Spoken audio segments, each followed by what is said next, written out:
Ese momento, ese momento. Valleira Celeste.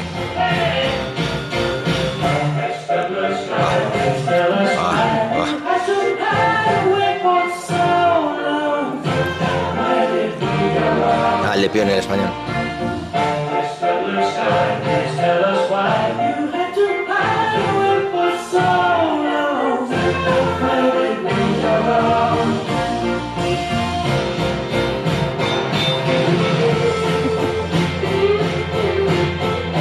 Es verdad, el golazo de Johnny, tío. Ostras, ese fue mítico, tío.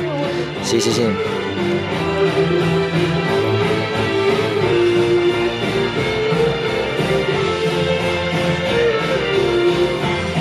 Ah, ese gol de Bar, sí, sí. Sí, sí. Al carrer, tío. Sí, sí.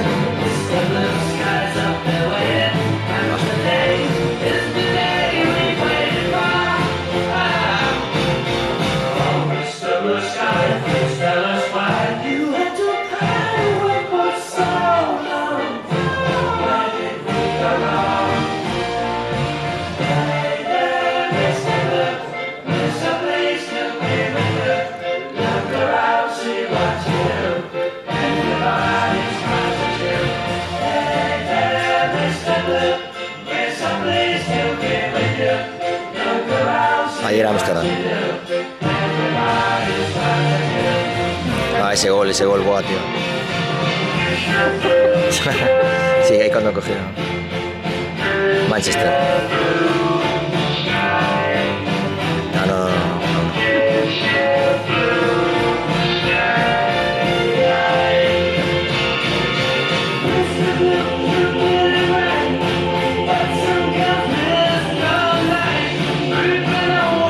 La Fauteza.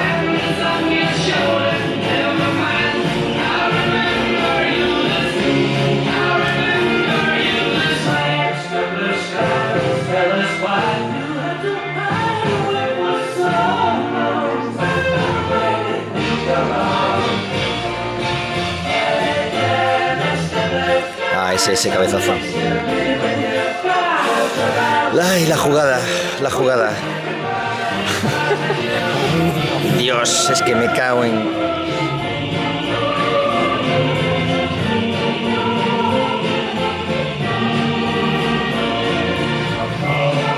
Récord histórico.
Celta es un método innovador porque realmente va un paso más allá del trabajo que se suele llevar a cabo en las canteras y es englobar todo el aspecto deportivo, el rendimiento de cada día, cada fin de semana, el aspecto humano en cuanto al cumplimiento de nuestros valores y nuestros comportamientos, el aspecto académico, que también debemos dar la importancia que tienen las ciudades de los jugadores que manejamos, y sobre todo darle ese toque de celtismo que son los gestos de eliminación de que son los aspectos diferenciales que demuestran nuestros chicos.